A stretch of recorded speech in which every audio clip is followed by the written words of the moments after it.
Betts, Commissioner Boyd, Here. Commissioner Coleman, Commissioner Ellender, Here. Commissioner Fowler, Here. and Commissioner Maxey. Here. We have a quorum. Thank you, Mr. Holcomb. At this time, we'll move on to the approval of the minutes. Is there a motion to approve the minutes of the April 20th meeting? Motion by Commissioner Boyd, second by Vice Chairman Grout. Are there any objections? Seeing none, these items have now been approved. At this time, I'll ask the Vice Chair to read in the rules for conducting public hearings. The rules for conducting public hearings. This is a public meeting. Any interested member of the public who wishes to comment on an item from this agenda may comment in person at City Hall, 222 St. Louis Street, 3rd floor, room 348 during the meeting.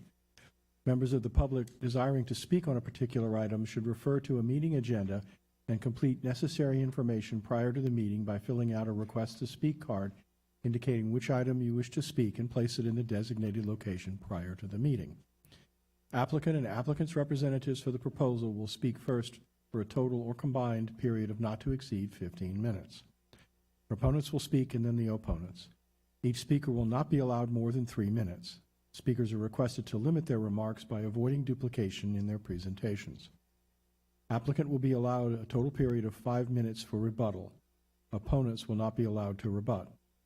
Items placed on the consent agenda by the Planning Commission staff will not have time allocated for speaking unless there is a member of the public at the meeting who wishes to speak on the item. In such cases, the proposal will follow the standard procedure. Mr. Chairman. Thank you, Vice Chairman Grout. We can now move on to the consent agenda. Mr. Baldwin. Consent items for deferral. Item 3, M Cup 126, 7740 and 9400 through 9500 Pettit Road. Proposed sand and gravel mining operation located on the south and west side of Pettit Road, north of Comey Drive. Deferred by the Planning Director to July 20th. Consent items for approval. Item 4, SNC 126, Beaumont Lane to Eliza Beaumont Lane. Proposed street name change for Beaumont Lane to Eliza Beaumont Lane, located north of Malmaison Drive, west of South Acadian Thruway, and east of Parker Street. Item 5, Cup 810, St. Joseph's Academy, additional parking, 2927 and 3015 Broussard Street. Proposed parking lot on property located on the north side of Broussard Street, east of Arlington Avenue. Item 6, CS 626, Johnny W. and Sabre G. Turner Track, 19760 Pride Baywood Road. Proposed flag lot minor subdivision located on the south side of Pride Baywood Road, east of Hall Road. Item 7, CS 726, Jesse L. Webb property, 1624 Wyoming Street. Proposed flag lot minor subdivision located on the west side of Wyoming Street, west of Nicholson Drive. Item 8, CS 826, Jerry B. Noble Tract, 21062 Cheney Road. Proposed flag lot minor subdivision located on the east side of Cheney Road, south of Milldale Road. Planning Commission staff certifies that all of these items are consistent with the comprehensive plan and the Unified Development Code.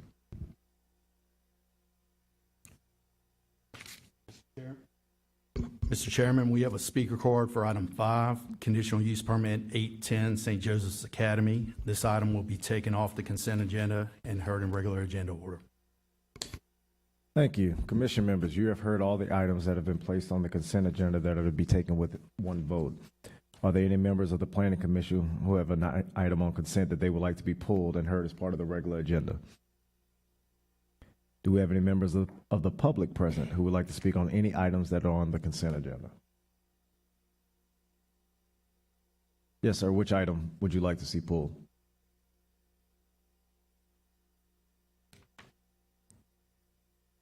Could y'all hear that, or does he need to come out? It's conditional use permit St. Joseph's Academy. That item will be heard in regular agenda order and be pulled from the consent agenda. Are there any additional items from the public? Seeing none, is there a motion? Motion from Commissioner Addison, second from Commissioner Ellender. Are there any objections to accepting the items that have been placed on consent agenda? Seeing none, these items have now been approved and we can move on to the regular agenda. At this time, I will also make a motion from the chair to reorder the agenda and take items number 5 that was pulled and items number 9 prior to taking item number 2. Is there a second to that motion? Second from Vice Chairman Grout. Any objections? Seeing none, we'll move on to item number 5, Cup 810 St. Joseph's Academy. Cup 810, St. Joseph's Academy, additional parking, 2927 and 3015 Broussard Street. Property is located on the north side of Broussard Street, east of Arlington Avenue, Council District 7, Harris. The applicant is Susie Adler. Future BR land use designation is residential neighborhood. The applicant is proposing an office building and additional parking for educational institution. The existing zoning is single-family residential with no requesting zoning change. Cup 810, St. Joseph's Academy, additional parking, 2927 and 3015 Broussard Street. Staff certifies the proposed request meets the minimum criteria for conditional use permit, being consistent with the comprehensive plan, compatible with surrounding uses, and conforming to UDC requirements. Thank you, Mr. Baldwin. Commission members, at this time, I will open the public hearing and invite the applicant to speak for a period not to exceed 15 minutes, excuse me. Good evening. My name is Thomas Taylor, and I'm with Reich Landscape Architecture as a representative of St. Joseph's Academy. This is a plan that we previously submitted 4 years ago and was approved by this commission. It's some small connectors between two existing parking lots on campus. There's a disused building that's going to be removed and another building that will remain and repurposed into an office. All of this property is currently already existing on St. Joseph's campus, and it's mostly just a minor connector between two parking lots and some addition to the paving of the driveway of the lot that currently has a house, so that it could be oriented to have the parking in there for the use that it actually currently already has within that space. This is all property that's already on St. Joseph's campus. We're asking for approval of this, and I don't think I have too much to add. Okay. If you guys have any questions, I'm happy to answer them. Thank you, sir. Right. We have one additional card that is in favor. I don't believe they wish to speak for Evan Fontenot. Okay. We have one card that is in opposition for Michael Atkinson.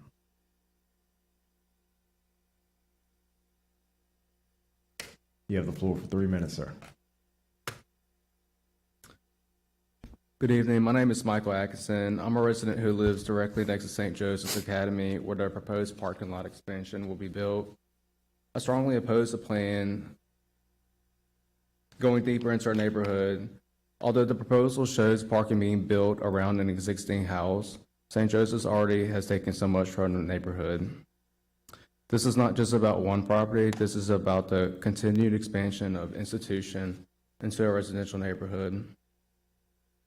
I live directly next to the existing parking lot along the private alleyway of Arlington and Broussard. I have personally documented flooding and runoff issues caused by this. This is my backyard. It's another picture. And this is the alleyway of Arlington. So adding even more pavement, parking, and runoff is irresponsible. In addition to drainage concerns, traffic is another major issue. With the addition of new stop signs around South Eugene and Kleinert, it has only worsened traffic, causing residents to be trapped in and out of our own streets. St. Joseph's already owns significant property on the opposite side of campus, near Parker Street and Kleinert Avenue. It is a giant lot that could potentially be evaluated for alternative parking options. Instead, the school continues pushing outwards into residential areas. At some point, the city must decide whether residential neighborhoods still matter, especially a historic one like the Garden District. The residents who live here deserve to have our concerns taken seriously, instead of constantly being expected to accommodate institutional expansion. I'm rejecting this proposal because there's so many alternatives. Thank you. Thank you. At this time, I'll invite the applicant back for a 5-minute rebuttal.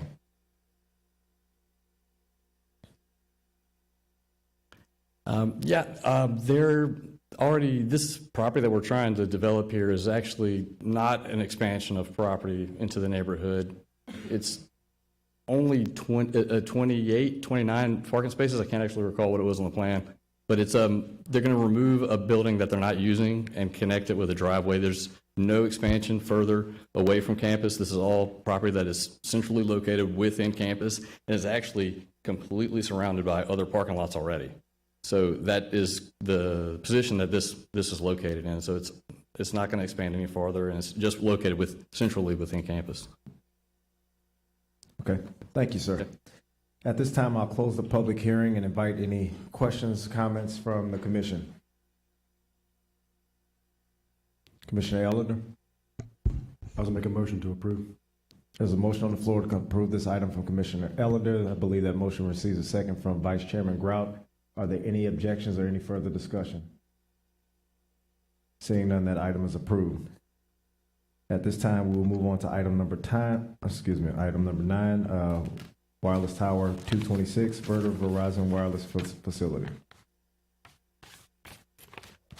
WT226, Verta Verizon Wireless Facility, 4354 South Sherwood Forge Boulevard. Property is located at the west side of South Sherwood Forge Boulevard, north of Coursey Boulevard, Council District 8, Amarosa. The applicant is Pamela Turner. The applicant is proposing a 125-foot wireless communication tower. Future BR land use destination is mixed use. WT226, Verta Verizon Wireless Facility, 4354 South Sherwood Forge Boulevard. Staff certifies that the proposed request meets the minimum requirements of the Unified Development Code for Planning Commission consideration.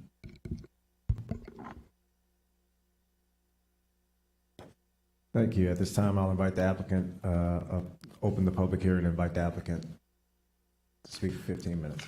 Hi, good evening. Chip Lyons, 201 St. Charles Avenue, New Orleans, here on behalf of Verta Wireless with respect to the pending zoning application.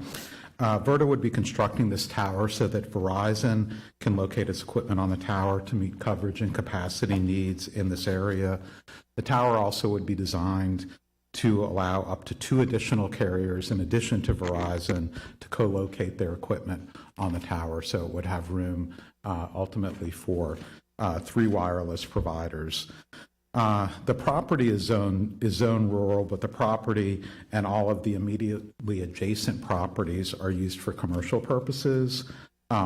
Because the tower is located on a relatively narrow lot, which is only 110 feet wide, we're requesting waivers from the applicable setback requirements that would apply. The actual setback of the tower from structures, commercial structures on adjoining properties, is about 170 feet both to the north and to the west. And again, those are this is again zone rural, but it's a commercial use for this property, and it's in a commercial strip that's about 1/3 of a mile wide, and it's basically right in the middle of the commercial strip.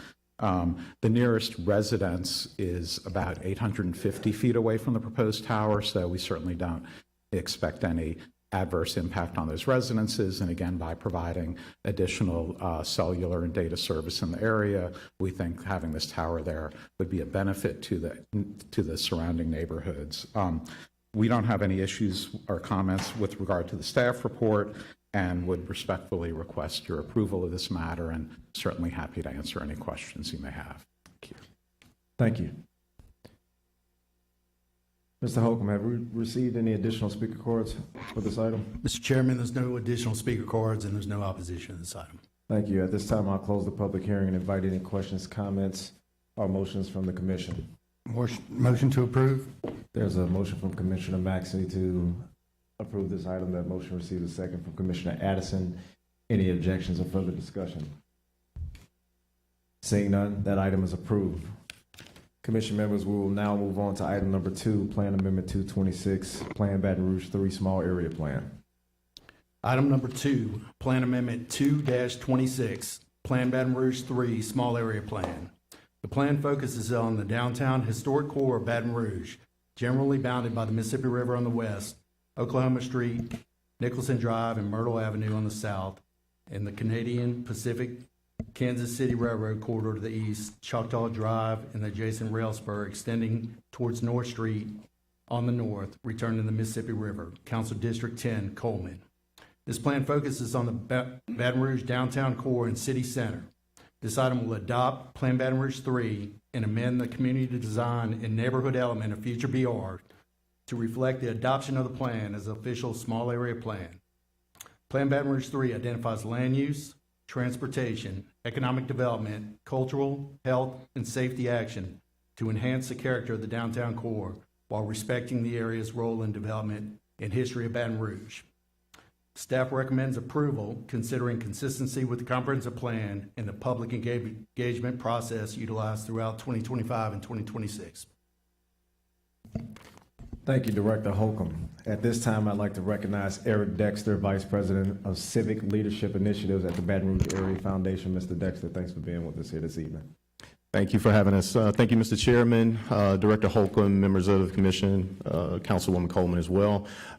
This is a very special day for us to be here because we spent the past year, and really about a year and a half or so, working with our consultant team led by Sasaki, and we have principal and lead planner here, Mr. Joshua Brooks, who will speak to you in just a second, with their mix of their local consultants, working with community stakeholders and many of our partners like the Downtown Development District, Visit Baton Rouge, the Partnership, the Planning Commission, and the City Parish, of looking at what can we get more out of our downtown Baton Rouge, in Baton Rouge.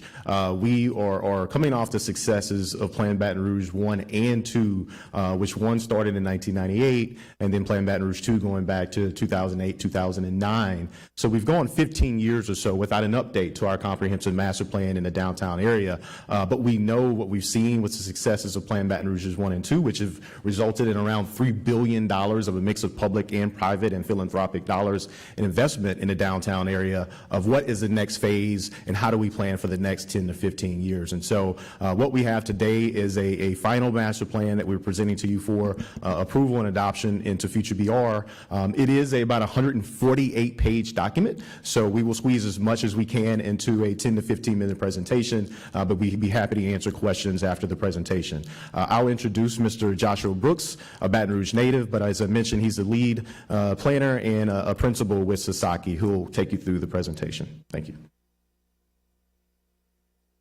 I was actually going to read all 180 pages to you. Just kidding. Brevity. Thank you all for having me. This is the second time we've presented to you all. This has been an incredible partnership with BRAF and the DDD and so many others. We really could not have done this alone. I think the civic ecosystem and the civic leadership that Baton Rouge has presented through this process, as somebody who works around the country on these types of projects, I can tell you that it was unique. The sense of ownership, the sense of consistency in terms of what we heard, the vision for Baton Rouge and downtown, downtown was. Over the course of 12 months, we engaged thousands and thousands of residents in person, online, through small conversations, large conversations. Hundreds of individuals showed up at our meetings that we had 3 large workshops.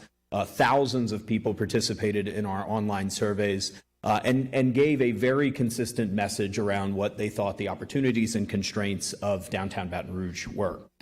The plan is really grounded in a regional understanding and a context that downtown really does have to serve the broader region and the surrounding neighborhoods. All of the recommendations position themselves within other things that are happening in the context of economic development trends, transportation trends, land use trends that are happening, so that what is being recommended is not in isolation, but rather something that can position Baton Rouge for the broader future and a plan that can be for everyone, not just the residents of downtown.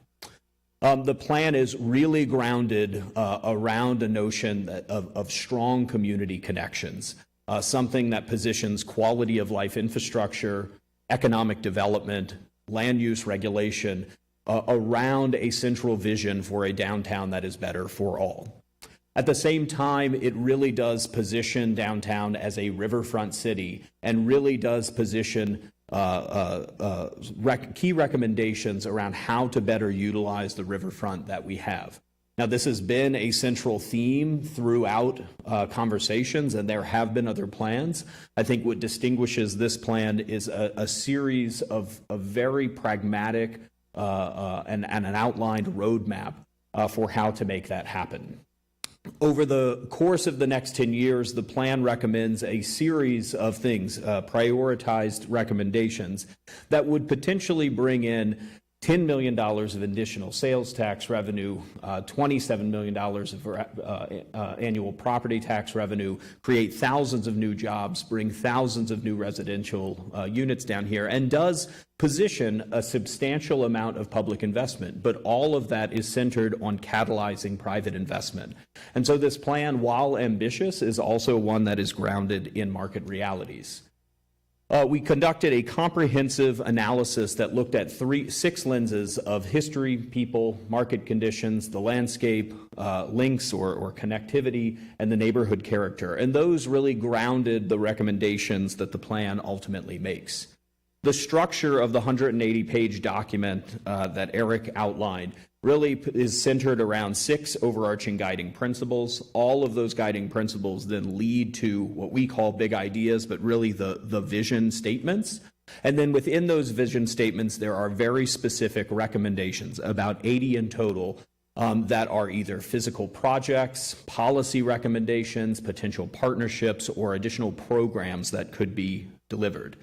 Those are grounded with planning metrics and KPIs that can be tracked over time and are positioned in a phasing spectrum that starts with the most important and catalytic things first. The guiding principles of of bringing in market diversity are really centered around creating a series of institutional investments to bring people downtown, to bring students downtown, and to bring businesses downtown. On the other side of that are the quality of life things, like programming and activation, promoting a diversity in housing, and the creation of mixed-use hubs that position around existing corridors. We also focus a lot on the cultural and civic components of downtown, how to celebrate cultural identity, how to celebrate a story, and how to create a unified program of walks of discovery or signage and wayfinding.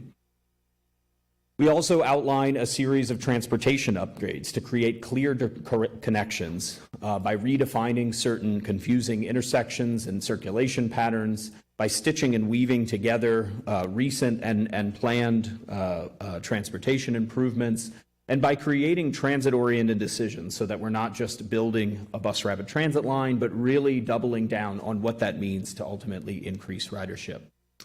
And finally, a new front porch. This is really the centralized feature of the downtown plan. The plan positions 2 overarching riverfront anchors, one in the north and one in the south of downtown. It provides recommendations for continuous access to the river and along the river. And then it really does double down on how to develop along the river's edge by taking advantage of public and privately owned land to provide catalytic investment along the riverbank. All said, it creates 2 miles of activated riverfront. It creates an opportunity for 5,000 new residential units that are positioned to attract over 7,000 downtown residents across a broad constituency of users. Students, workers, state employees, families, and retirees can all find a place in this plan. All told, the early investments equate to about $1.5 billion, which would track very similarly to what was seen after Plan Baton Rouge 1 and 2. And these are very much positioned around spurring private investment in our downtown. Things like a catalytic riverfront playground for children that positions the new River Center development as a place for everyone and not just for tourists. A place that brings the state capitol complex to the riverfront and creates an opportunity for riverfront jobs and corporate expansion. A place that instills quality of life and public realm enhancements across the neighborhoods of downtown to ensure that places like Beauregard Town and Spanish Town can continue to serve as remarkable residential neighborhoods and attract even more residents. Within the plan, there are 4 very strong ideas around the riverfront. The notion that in the north, a sports and entertainment complex and mixed-use complex could happen in partnership with the public and private land that exists around the casino. The idea that riverfront development along the surface parking lots along Laurel Street can create high-density housing that connects to the levee front and provides a continuous pedestrian experience. The transformation of the River Center and the Convention Center area into a much more lively daily life experience, and the enhancement of increasing residential housing along the riverfront and the creation of a large riverfront park on the south side of downtown. Moving back into the downtown area, the plan is complemented by a series of more tangible and pragmatic considerations for the existing neighborhoods. How to infuse quality of life infrastructure, ground floor activation, streetscape and public realm enhancements into downtown east, along Main Street, into Beauregard Town, and the creation of what we call a new southern gateway, really strengthening the connection between LSU and downtown. All of those come together in the downtown framework plan that really does position a clear set of priority corridors, priority nodes for that reinvestment over the course of the next 10 to 15 years. That is positioned around three overarching phases, the first of Catalyze, the second of Grow, and the third Evolve. And the reason why these are not called Phase 1, Phase 2, Phase 3 is because there will be overlap in these. A plan really is meant to be a living and dynamic document, and this intention of organizing these is to really give priority to what should be focused on first. There are also a number of quick wins, and I'm not going to read every single thing here, but in addition to the larger capital improvement projects that are called out, there are a number of regulatory changes, financial incentive programs, and other sorts of programmatic considerations that existing partners can take on and run with today. The plan, and this is really not meant to be read, the plan is also incredibly detailed. Each one of those early phase projects has what we call a cut sheet that outlines immediate action steps, potential funding mechanisms, cost considerations, and ultimately the economic impact that each of these projects could have. We also outline a plan, an implementation plan that really works to organize the civic ecosystem and civic infrastructure that already exist in downtown into a stronger set of relationships that can really focus on action being taken. At the end of the day, this is a vision for downtown Baton Rouge, but it is a vision that is grounded in place, and it is a vision that is pragmatic. And I thank you for your time today. Thank you, sir. We have a couple speaker cards, excuse me, that are in support but that do not wish to speak. The first is for Johnny Palazzotto, and the first is for Ann Broderick. We have one speaker card that is in opposition that would like to speak. That is for Michael Grace.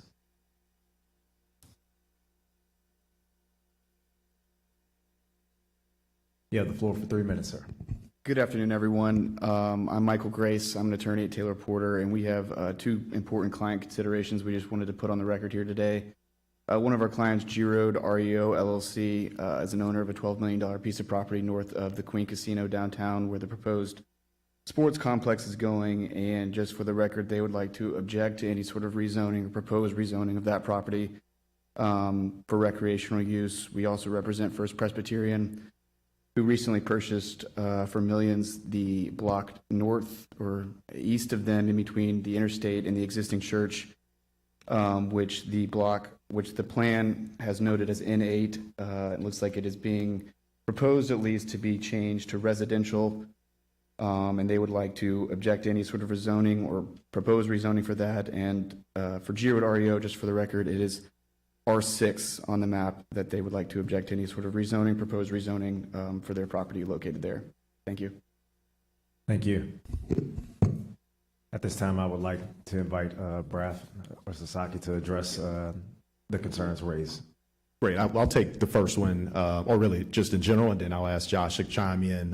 The plan is designed, of course, to be illustrative, not necessarily prescriptive. It's both aspirational and inspirational. So not any necessarily like regulatory guidelines what the plan will necessarily implement or make concrete. Of course, this is just conceptual.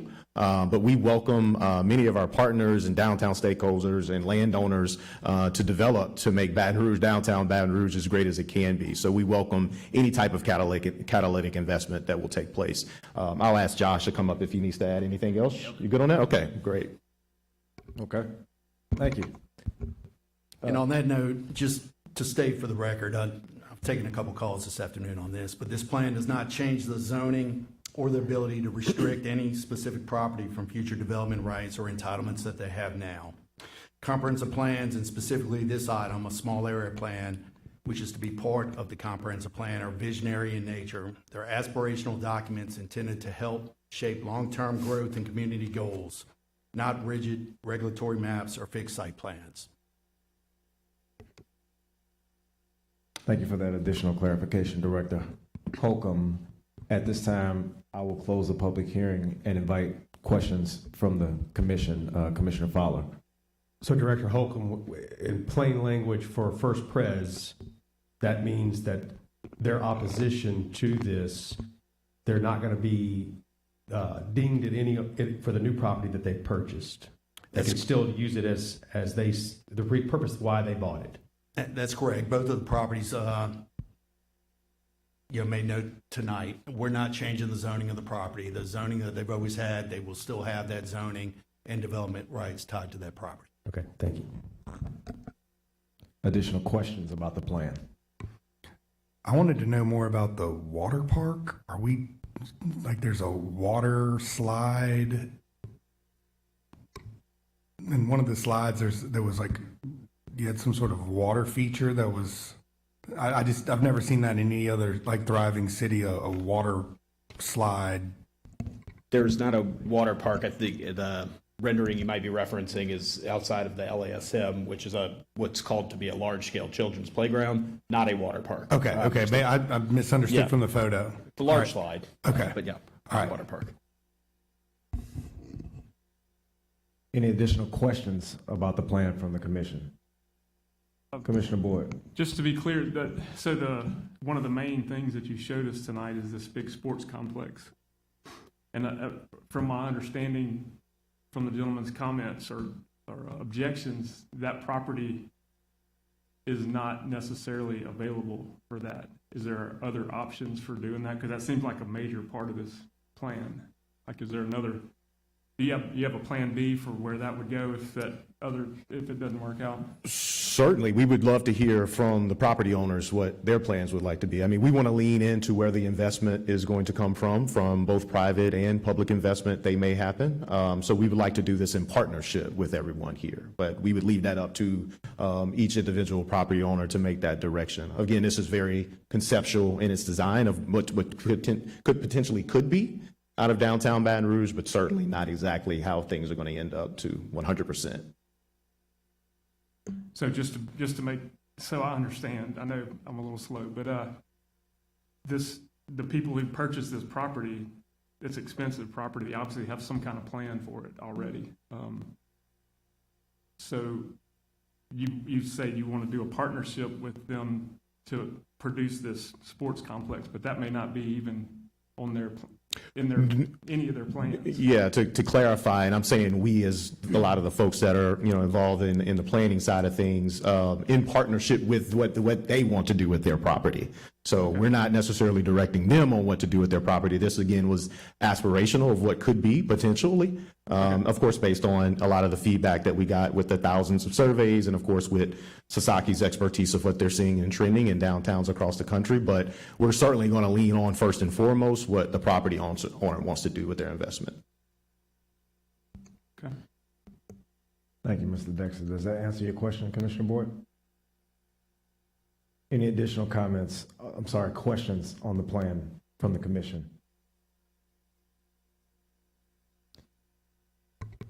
If not comments, I believe Commissioner Coleman would like to make some comments.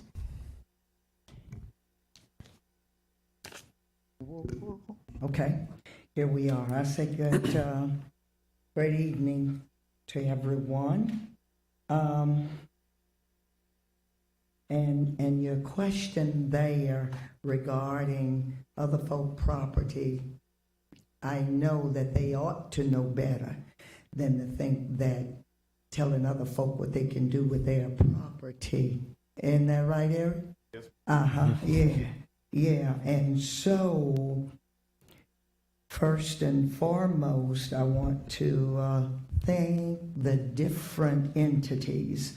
You know, you got BRAF, you got Sasaki. I also want to acknowledge Whitney here with DDD. And for the leadership and the vision and all the commitment throughout the plan, Baton Rouge 3. And keep in mind, plan is the key word there. Baton Rouge 3 process, and it definitely shows about collaboration.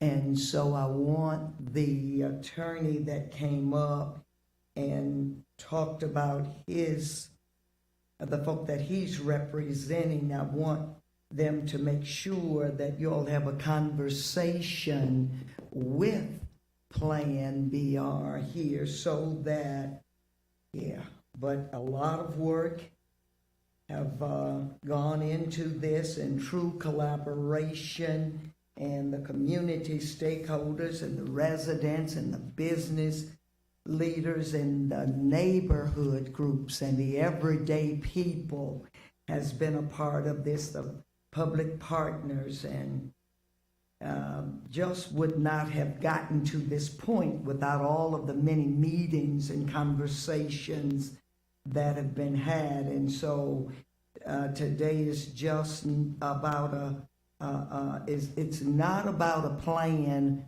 on paper, but it's one that must be true collaboration, especially with the folk that own the property that you're talking about, and everybody being inclusive here. And so all neighborhoods, and this just not a downtown nothing either.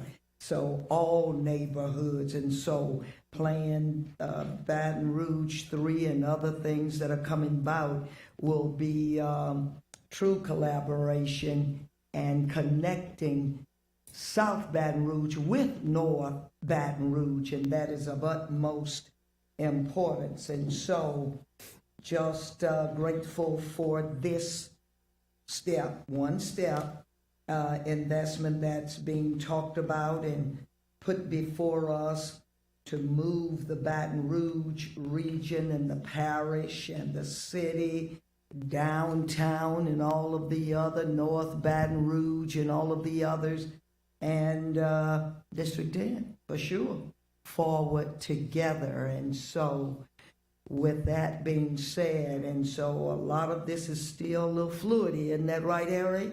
Yeah. That is correct, right, Sasaki? Speaking to the mic. Yes. All right, just want to make sure now. And so with that being said, and this truly being transformational, then I so move that this be accepted, and I just... There's a motion on the floor from Commissioner Coleman to approve this item. I believe that motion receives a second from Commissioner Fowler. Any objections? Any additional comments? I'll make a few. Just as someone that was born, raised here, that was educated here, that's built a career here, has had the opportunity to serve the parish on several different boards in several different capacities. It's exciting to have the opportunity to support a plan like this. Obviously, there's a lot of collaboration, a lot of work that went into this. This plan looks to build on a lot of our past momentum while positioning downtown for the next era of investment and innovation. A thriving downtown, as many of us know, creates ripple effects across the entire region, from economic development to tourism and our ability to attract talent to the area. So that means investing in housing, mobility, public spaces, and experiences that people will want to take part in and want to return to. So this is a result of a large collaborative effort to create a stronger, more accessible and dynamic downtown experience for the residents and for those who choose to participate in that tourist group. So I thank BRAF, I thank Sasaki, the Downtown Development District, the project partners, the community members, all of those that dedicated their time, their vision, their expertise to bringing this initiative forward. And I thank those that chose to come to the meeting, those that voiced opposition to it, to make sure that their input was heard, because every plan that I support in any role that I've had the opportunity and the honor to participate in, one of the things I value, the same thing, the way this commission values, is public feedback and making sure that everybody has a voice and that's able to be heard, and even things that aren't rigid, as Director Holcomb said, but are evolving and meant to be inspirational, but continue to get feedback so that it can constantly evolve into the things that can best serve this parish. Those are the things that I'm happy to support. So with that being said, there's a motion on the floor from Commissioner Coleman to approve this item. That motion received a second from Commissioner Fowler. I don't believe there were any objections, so at this time, we will approve this item and move on to Director's comments. Mr. Chairman, members of the commission, a few things I want to bring your attention to. There was a recent resolution passed by the Metropolitan Council requesting that the Planning Commission Department review and amend applicable sections of the Unified Development Code related to data centers. We'll be looking into that issue and bringing a future text amendment in front of you in the coming months, and I'll keep you updated on that. And of course, that will have a staff report that will be heard by this body and ultimately go on to the Metropolitan Council. The next meeting of the Planning Commission is scheduled for June 15th, Monday, June 15th. And I do need to note the Planning Commission office will be closed on Monday, May 25th for the Memorial Day holiday. Thank you, Director Holcomb. At this time, we will move on to commissioners' comments. And I will begin with congratulating the newest employee of the month, Osa Marie Hopkins, who is an administrative specialist of the Long Range Planning Division. Marie is being recognized for her willingness to take on new assignments and for her work with the City Parish Document Management System to scan and archive case files. Marie has worked diligently to prepare the documents and have them properly scanned. She's been a critical backup for other clerical when needed. She's also communicated with lead agencies to provide updates for the Planning Commission Annual Progress Report. She's a valuable employee who is very deserving of this recognition. Please join me in congratulating Marie.